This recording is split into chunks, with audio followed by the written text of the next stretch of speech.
ESG라고 하는 것 자체가 무엇인가라는 걸 얘기를 할 때 첫 번째로 생각을 해보셔야 될 게 이게 리스크 관리 차원이라는 그런 부분들을 좀 생각을 해보셔야 될 것 같아요. 그동안에는 기업들이 기업 경영을 활동을 할 때 리스크 관리 차원에서는 좀 소홀했던 측면이 있습니다.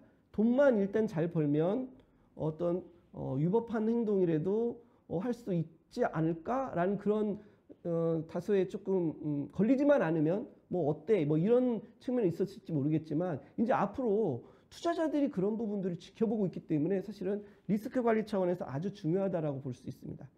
그리고 또 하나의 뭐 적극적으로 그 단순한 리스크 관리 차원이 아니라 이거를 새로운 경쟁력의 수단, 뭐 차별성을 부각을 시키고 그래서 이걸 ESG에 적극적으로 대처해 가지고 새로운 경쟁력의 수단으로 보겠다라고 이렇게 하는 그런 관점도 있습니다.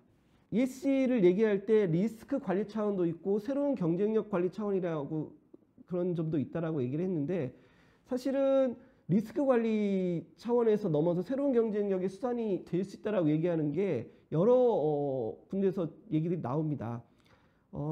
구체적인 실례를 들어보면 ESG 관련된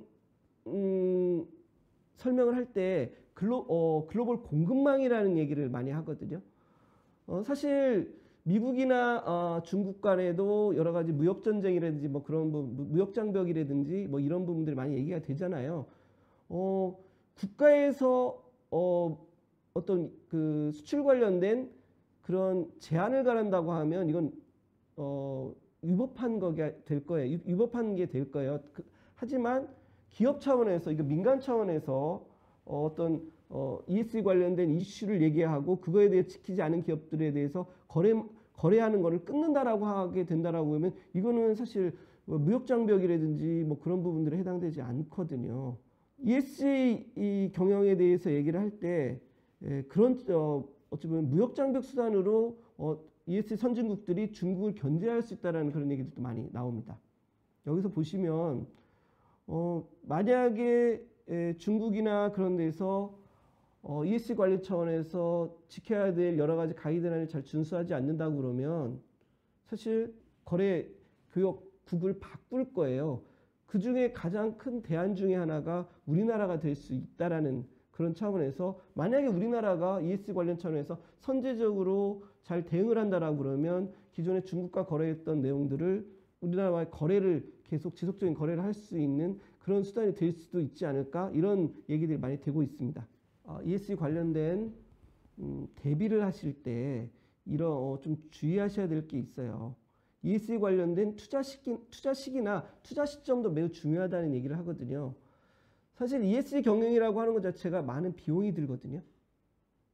그런데 여러분은 잘 아시겠지만 매몰 비용이라는 게 있잖아요. ESG 경영에 돈이 들어가기 때문에 처음에 매몰 비용으로 일정 부분 들어가게 되면 사실 그 투자한 돈이 아까워 가지고 한번 만들어진 ESG 대응책이라든가 대응 전략이라든가 이런 거를 계속 고집할 소지가 많습니다. 이게 점점 에스컬레이션 효과라고 그래 가지고 점점 들어가는 돈들이 많아지게 되고 또 점점 돈이 들어가는 투자 비용이 많이 ESG 관련된 투자 비용들이 많이 들어가게 되면 사실 더 이상 이제 회사가 망할 때까지 그러한 ESG 경영 전략을 고수해 가지고 뭐 콩코드 효과 망할 때까지 그 ESG 관련된 정책을 고수하는 이런 실수를 범하지 말자라는 뜻에서 사실 매몰 비용이라든가 기회 비용도 충분히 고려해야 된다라는 얘기를 하고 있습니다.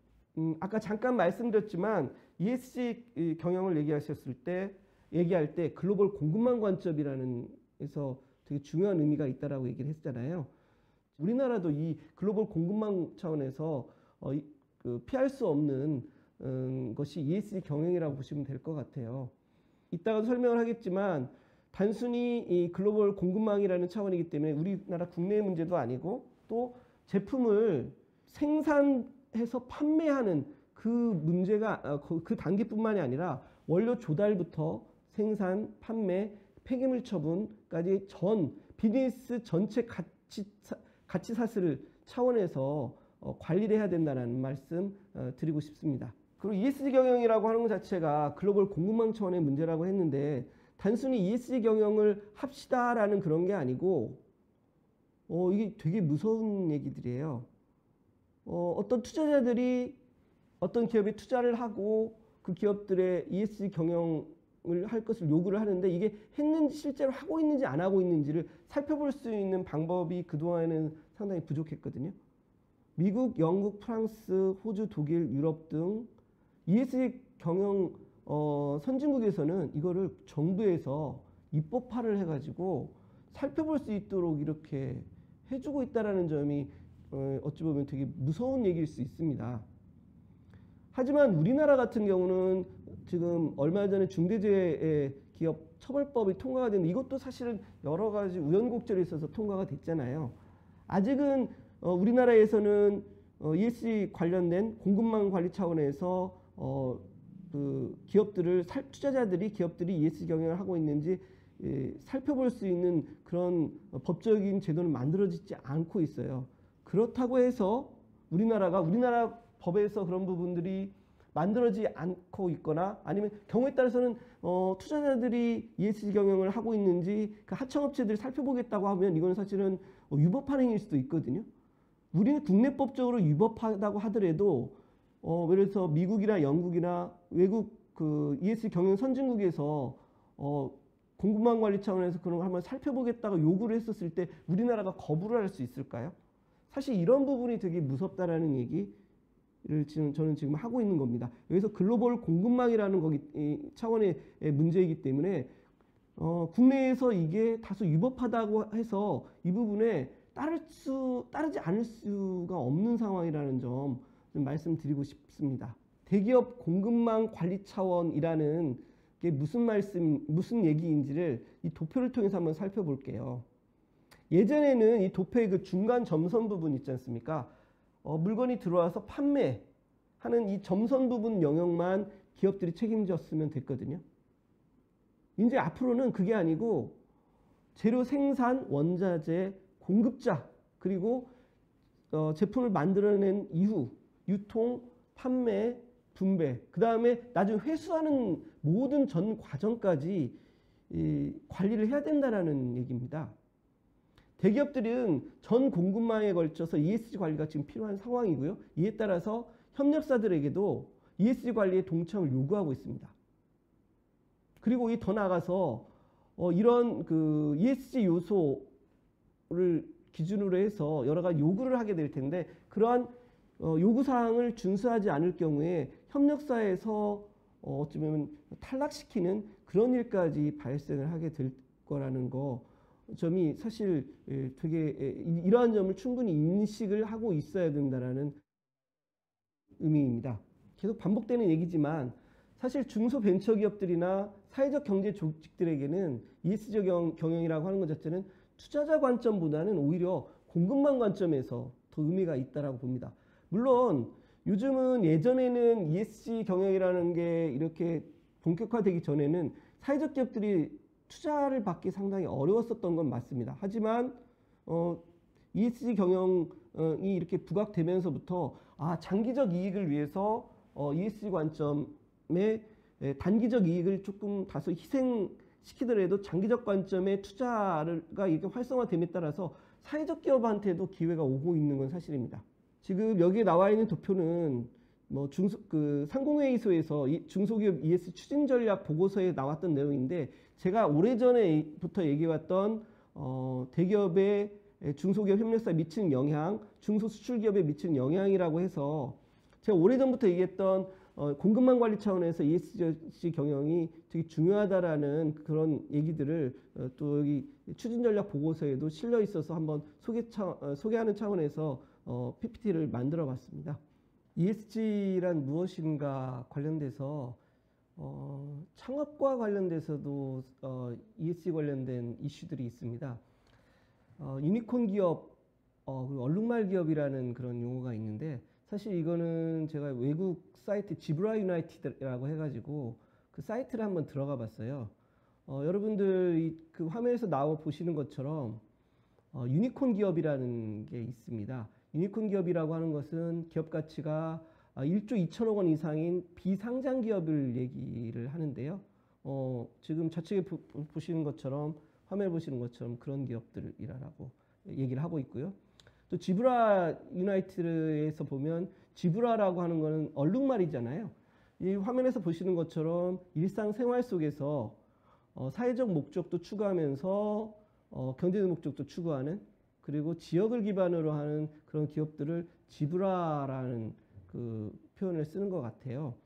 이런 지브라 유나이트라는 데서 이런 운동, 이런 기업들을 오히려 유니콘 기업을 청년들에게 유니콘 기업을 꿈꾸라고 하는 것보다는 우리 현실 세계에서 지역과 생활 속에서 기업 경제적 목적과 사회적 목적을 추구하는 이런 기업들을 많이 만들어내는 게 오히려 더 나은 거 아니냐 하는 이런 운동을 벌이고 있는 걸로 확인되고 있더라고요. 그 지브라 유나이트에 들어가서 제가 한번 화면을 한번 살펴봤거든요. 그랬더니 좌측에 있는 것처럼 일각수, 그다음에 얼룩말, 그 유니콘이라고 하는 것은 마법 같은 사고인데 그런 게 과연 존재하는 건가? 차라리 강력한 현실이 얼룩말 같은 그런 기업이 아니냐라고 하면서 두 기업들을 비교를 해놨어요. 일각수라고 하는 것처럼 폭발적 성장, 얼룩말은 점진적 성장, 뭐 빠른 자본 회수, 지속 가능한 경영. 이 두 표에서 딱 보시는 것처럼 얼룩말이라고 하는 것 자체가 우리 사회적 기업들을 얘기하는 것처럼 보이지 않나요? 저는 이거 보면서 깜짝 놀랐었거든요. 그리고 유니콘 기업 설명을 할 때 하키스틱 크로스 모델이라는 말들을 많이 쓰긴 씁니다. 뭐냐면 죽음의 계곡을 건너면 이렇게 우측에 하키의 끝부분 올라가는 것처럼 상승할 수 있을 거라 생각하는데, 사실 보이지 않는 영역, 하키 시작하기 그 이전에는 어찌 보면 무한대의 그 기간이 필요할 수도 있는 상황이거든요. 그 부분에 대해서 사실 착시 현상을 일으키는 거 아니냐? 차라리 오른쪽에 있는 것처럼 예를 들어서 저는 설명한 게 나을 것 같아요. 가운데 있는 게 그 SDG 목표인데, 예를 들어서 석탄 있잖아요. 화석연료를 사용해서 전기를 생산하는 거, 그러면 이게 가치 없는 일인가요? 아닙니다. 그거 가치 있는 일입니다. 전기를 통해서 씀으로 인해서 되게 인간의 삶이 편안해지고 그런 측면도 있잖아요. 반면에 화석연료를 사용함으로 있어서 환경이라든지 이런 부분들이 해치기 때문에 장기적으로는 우리 인간들한테 불편함을 주고 해를 주는 거잖아요. 그래서 우리가 성장이라는 걸 얘기할 때 하키스틱처럼 그런 성장을 얘기하지 말고, 어찌 보면 어떤 활동을 했었을 때 그 생산되는 새로운 가치, 이용한 가치와 어찌 보면 장기적으로 환경을 해치는 그런 걸 양쪽을 봐서 균형을 맞출 수 있는 그런 성장을 지속할 수 있도록 하게끔 우리가 유도하는 게 맞는 거 아니냐, 뭐 그런 얘기들도 하고 있습니다. 우리나라에서도 사실 뭐 K 유니콘 프로젝트라고 해가지고 뭐 2020년도에 그 기업 가치가 1,000억 원 이상 기업들을 뭐 500개 이상 만들다 어쩐다 얘기하는데, 사실 이런 기업들이 일반 청년들한테 이런 기업들을 하라고 우리가 장려하는 거, 몇 개 되지도 않는 이런 기업들을 꿈꾸게 하는 게 이게 과연 맞는 것인가 하는 그런 반성의 목소리도 있는 건 사실입니다. 지브라 유나이트라고 하는 그 단체 페이지를 들어가 보니까 선배 사회적 기업과, 그러니까 지브라 얼룩말 기업으로 성공한 사회적 기업이 얼룩말 기업으로 성공한 기업가가 후배들한테 얘기해주는 내용을 한번 정리를 해봤어요. 여기서 보면 사회적 기업들한테 던지는 메시지도 있어서 한번 제가 정리를 해봤는데요. 리얼 비즈니스를 해라. 진짜 사업을 하라라는 거. 그 다음에 예상을 할 때 좀 현실적인 예측을 해라. 그리고 세 번째, 끊임없이 니네 지역사회에 새로운 가치를 창출해 내라 라는 세 가지 팁을 주고 있더라고요. 그리고 지브라라는 거, 얼룩말이라는 것은 리얼이 현실적인 거지만 유니콘이라는 거는 현실적이지 않다. 차라리 지브라 유나이트 그 얼룩말 기업들에 집중하라라는 얘기를 하면서 뭐라고 얘기를 하고 있냐면, 기본에 충실한 사업을 해라. 그리고 성장과 이윤과 지속 가능성의 밸런스를 이뤄라. 그리고 세 번째는 좀 진짜 의미 있는 건데, 당신들이 제공하고 싶은 가치를 제공하지 말고 상대방이 그 지역이 우리 고객이 원하는 방식으로 원하는 가치를 제공하라. 이 부분은 되게 의미 있는 얘기입니다. 그리고 생각은 글로벌하게 하지만 실제 행동하는 것나 실행은 로컬을 염두에 두고 해라. 그리고 맨 마지막, 이건 젊은 사회적 기업을 꿈꾸는 기업이든 아니면 일반적 기업을 창업하려고 하는 청년들에게 이 얘기는 꼭 해주고 싶어요. 사회적 기업이 사회적 기업이 좋아요, 소셜 벤처가 좋아요, 아니면 나는 돈을 벌고 싶어요, 막 여러 가지 얘기들을 하시는데 한번 스스로한테 딱 물어봐야 된다는 얘기입니다. 결정을 해야 된다. 당신이 진짜로 하고 싶은 게 무엇인지 이거에 대해서 한번 생각해 보라라는 얘기를 하고 있더라고요. 저는 이게 가슴에 되게 많이 와닿았던 내용이거든요. 그리고 또 한 가지 뭐라고 얘기하냐면 이미 창업시장이라고 하는 거는 레드오션이 됐다. 하지만 오히려 지속가능이라고 하는 거 SDG를 얘기하는데요.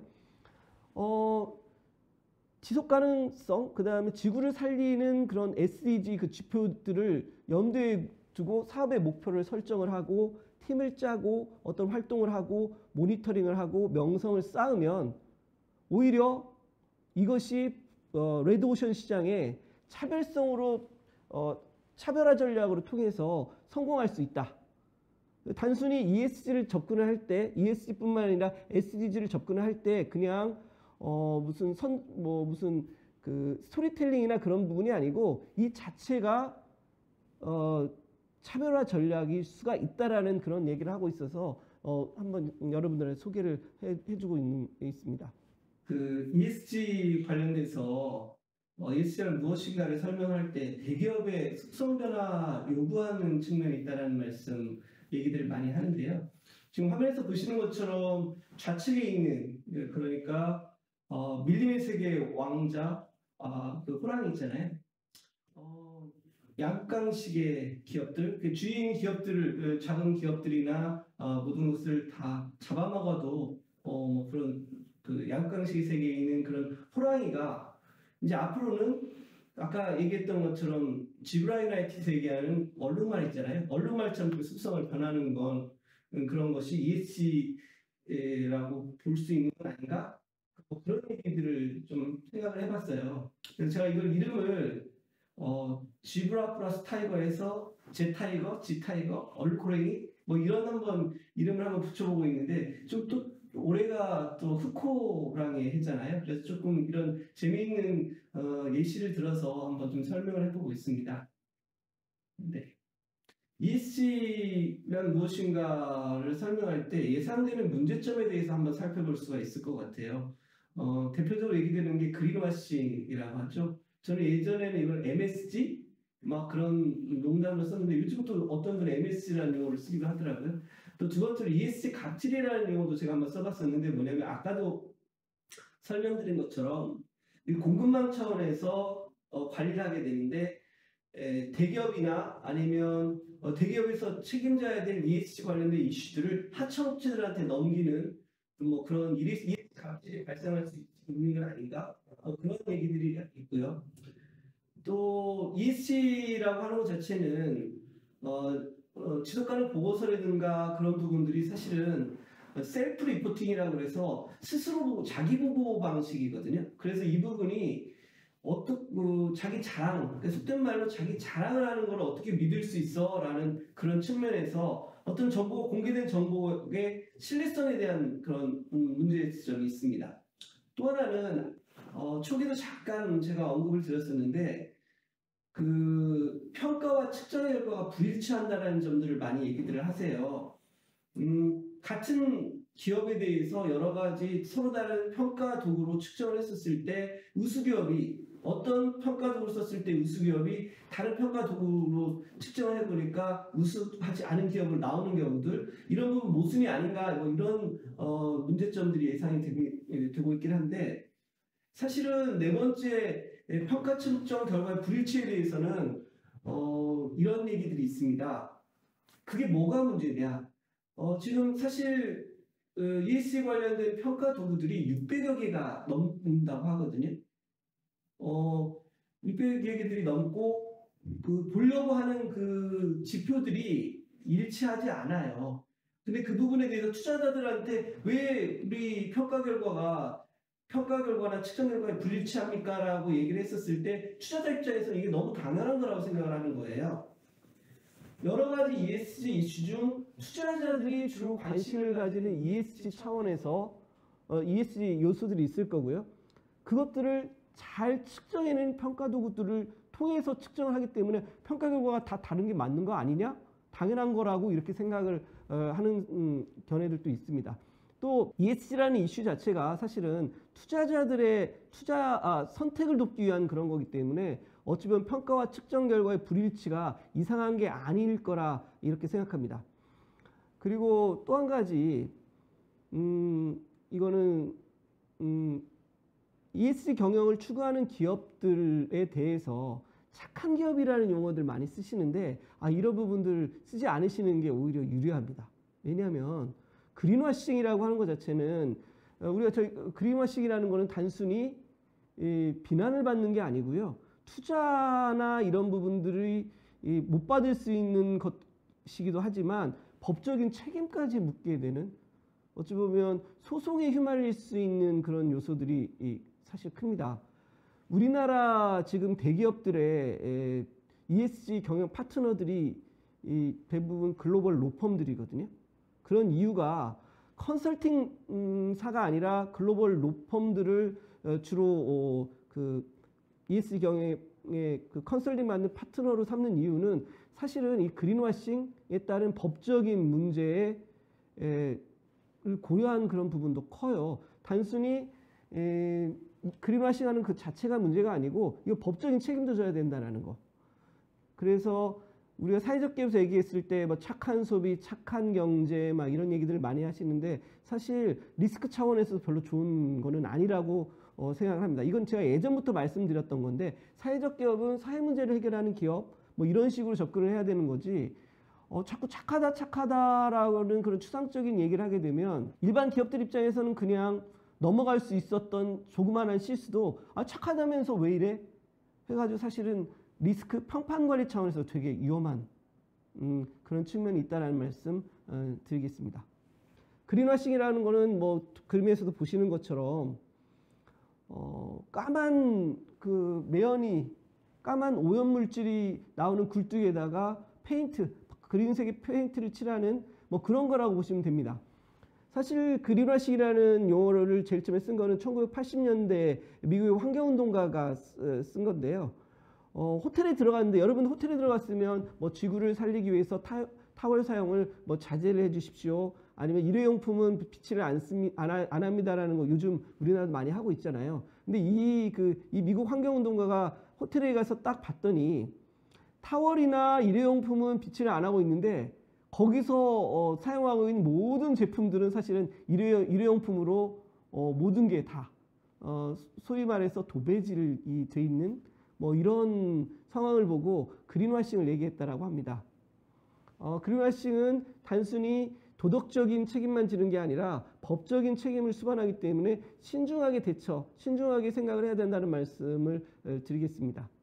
거북이 코에 빨대가 꽂혀 있는 그런 포스터를 많이 봤을 거예요. 근데 이 부분은 한번 생각을 해봐야 된다라는 이게 진짜 그게 맞는 건지 이런 방식의 그 ESG 운동이라든지 이런 부분들이 맞는 접근 방법인지에 대해서 의문을 제기하는 것들도 많이 있습니다. 시스피라시, 카우스피라시라고 해가지고 다큐멘터리 뭐 예전 한참 많이 됐었던 얘기가 있는데 사실 바다의 환경을 오염하는 거는 빨대가 차지하는 비중이 그렇게 과연 클 것인가? 오히려 빨대가 아니라 가장 큰 환경 오염을 일으키는 거는 글로벌한 대규모 어업 기업들이거든요. 이게 혼획이라고 해가지고 어떤 특정한 예를 들어서 멸치를 잡으려고 하는데 멸치를 먹이로 삼으려고 하는 뭐 다른 그 큰 대형 어류들 그리고 뭐 고래들이 같이 뭐 그게 낀다든가 해가지고 사실은 혼액이라는 용어를 쓰는데 멸치만 건져내고 나머지는 다 버리는 거거든요. 그리고 이런 대규모 어업에 따르는 어망들 있잖아요. 어망들이 예를 들어서 바다에 버려지는 양들 그런 부분들이 어마어마하다는 거거든요. 근데 우리가 바다 환경을 살리자라고 얘기하면서 빨대 얘기만 하지 자칫 잘못하면 그런 대규모 혼액에 따르는 그 대규모 어업의 문제점에 대해서는 뭐 쉽게 용서해 주는 건 아니냐? 뭐 이런 얘기들. 그리고 카우스피라시라고 하는 부분이 그 육류, 소고기를 많이 먹게 되는데 사실 소가 내뿜는 그 트름, 그 다음에 방귀의 메탄이나 이런 부분들이 엄청난 양이라고 합니다. 그리고 단순히 그것뿐만이 아니라 소를 키우기 위해서 밀림이나 그런 많은 산림들을 없애는 그런 부분들, 대규모 기업들이 글로벌한 기업들이 그로 발생하는 그런 환경 오염 문제라든가 이런 부분들에 대해서 자칫 그 문제점을 잊게 만드는 그런 수단으로도 활용될 수 있다라는 그런 문제점을 지적하는 그런 비판하는 목소리도 있는 건 사실입니다. 지금 화면에 제시하고 있는 이 부분이 뭐냐면 어떤 시민운동이라든지 우리 그린와시 시민운동이든지 어떤 ESG 관련된 캠페인을 벌일 때 우리도 모르는 사이에 대기업들을 위해서 위한 치어리더 역할을 하고 있는 건 아니냐라는 이런 게 있어서 제가 재밌는 이런 비유가 있어서 이걸 한번 옮겨봤는데 여기서 이 사람이 여기서 얘기하고 싶은 거는 진짜 환경을 위하거나 환경오염에 대한 책임은 우리가 아니라 대기업들이나 기업들한테 있는 거다. 우리가 아니다라는 얘기를 하고 있는 거예요. 저는 이런 얘기를 하면서 물론 일상생활 속에서 당연히 ESG 관련된 활동들이 병행이 돼야 되는 건 당연히 맞지만 자칫 환경운동을 한다라는 것 때문에 대기업에 대한 감시가 소홀해지거나 면죄부를 주는 듯한 그런 부작용도 있을 수 있으니까 같이 충분히 병행을 해야 된다라는 말씀을 드리고 싶습니다.